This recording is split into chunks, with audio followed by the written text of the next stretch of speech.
right, I'm here with Peter Miller, CEO and co-founder of SLANG. Thank you very much for taking the time to chat. Yeah, thanks for having me. Awesome. So let's just start for investors who aren't familiar with SLANG's story. Can you just provide a bit of an overview of the company and obviously maybe focus on a little bit on the differentiators? Yeah, so SLANG is a cannabis CPG company. Yeah. What's different about us is that we are organized like a CPG company in that we don't retail, we're brand oriented, we're focused on our product and getting that product into as many hands as possible.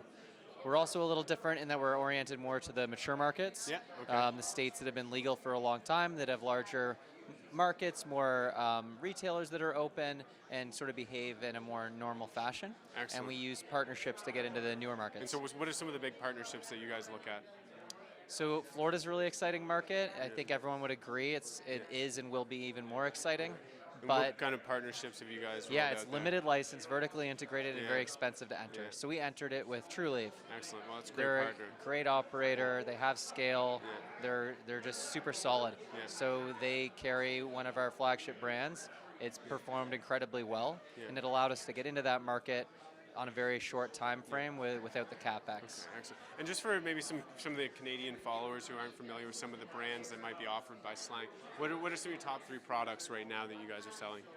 So in the vape category, the O-Pen is our flagship. We have other vape brands, but the O-Pen is one of the highest selling cannabis vape brands in the history of legal cannabis. It's celebrating 7 years in market. Oh, okay. That's a long time. And it does very well west of the Mississippi, but now in Florida too, through the partnership, and a few partnerships in the Northeast, which we're excited about as well. In edibles, our flagship brand is District Edibles. It's a gummy brand, Cool. Okay, so blister packed, really high quality, consistent product, but priced competitively. Excellent. And that's been historically a top 5 product in California since the day 1 legalization, as well in Colorado. And then on the flower side, we have both flower accessories like dry herb vaporizers with the Firefly. It's a premium convection and dry herb vape. And we announced an exciting flower partnership with Cookies for the state of Colorado last week, which we're pumped about as well. Congratulations. Thank you. That's great. And so switching gears more on the financial side, do you want to talk a little bit about revenues now and how you see those progressing, especially as you roll out more partnerships and just get that product and that brand in front of more people? Yeah, so revenue-wise, last quarter we had 7.2 million. The revenue, however, is important to qualify because it came largely from licensing, packaging, etc. So we think about things... High margins in that sense. High margin, and we think about things in terms of servings. If you're a retailer and I'm a brand owner that used co-packers, etc., if one serving gets sold, you might get $10, I might get 2, but one serving was sold, and it was my brand that now your consumer is building a relationship with. So we're starting to talk about KPIs like branded servings, branded units. And to that end, we were very different space than what some might be used to. For sure. But you know, Coca-Cola, every boilerplate. We're a total beverage company, 500 brands, 1.9 billion servings a year. So if they got $1.25 for each of those servings, that would be almost $870 billion. But they do like 31 billion with the best revenue or margin profile of anyone in their supply chain. Excellent. And so how do you see revenues growing? Obviously, maybe guidance is a little bit limited, but what kind of color can you provide? Yep, so we have opportunities to consolidate pieces of our supply chain. So certain manufacturing facilities that exclusively produce our products, we could consolidate at pre-negotiated prices, share stock only, and if we did that in our core markets, that would 3x revenue immediately. Now, all things being equal, it wouldn't change the number of servings, but you know, the market would probably appreciate the revenue. I think, generally speaking, our revenue growth will continue to come from a combination of organic growth in our mature markets, new product lines that we create to expand into new categories like flower, new partnerships like we said with Cookies, and then opportunistic acquisitions where we can cover a new geography that we're not deeply penetrated into. Any color you're able to provide on future acquisitions or even where you're looking in terms of region? Yeah, we'd be looking for 3 things. We'd be looking for regional exposure where we don't have a ton of it. We'd be looking for a brand that has traction in a category we don't have great traction in.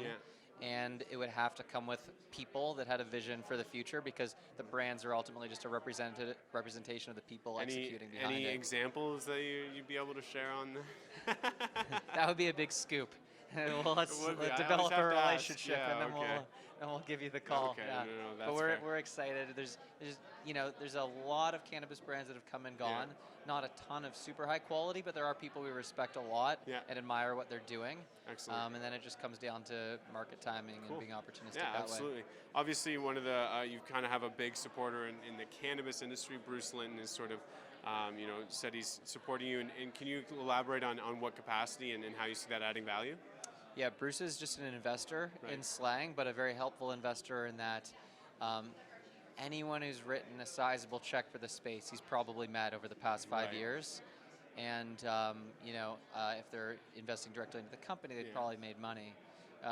He also thinks creatively around different structures for M&A, and he's a great door opener. But we don't expect him to deliver any silver bullet to anyone anywhere. Of course not, It's a door opener. It's a great sounding board. It's someone who can think creatively with the point of view he has and experience he has, and then ultimately it's on us what we do with that. Roll out that execution. I think that relationship is going to be as valuable as we make it, and that goes for anyone he or anyone else works with.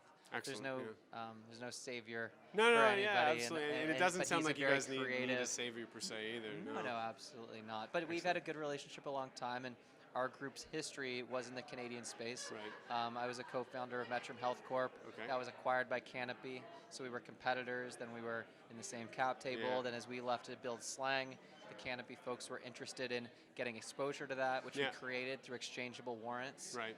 which would allow them to acquire a minority piece of the business. And sort of the Bruce relationship's kind of an extension of a lot of history. Cool. That's excellent. Well, I appreciate you providing some color on that. Last question, and I'm going to let you enjoy the rest of your evening. What's one of the biggest catalysts on the horizon for SLANG? Company specific. Yeah, it's a great question. Yeah, the macro stuff we're all aware of, whether it's safe nothing or you can state do. or what have you, we'll see. I think flower is a very interesting opportunity for us, because it is still the biggest segment of the market. And we have not gone too deep into it yet, but we've built a very strong network of retailers that we have a great relationship with that sell a lot of our vapes, edibles, pressed pills, beverage, etc. And so that's just a really exciting and meaty bit of territory for us. Awesome. Well, thank you very much, Peter, for taking the time. Thank you. Great. Appreciate it.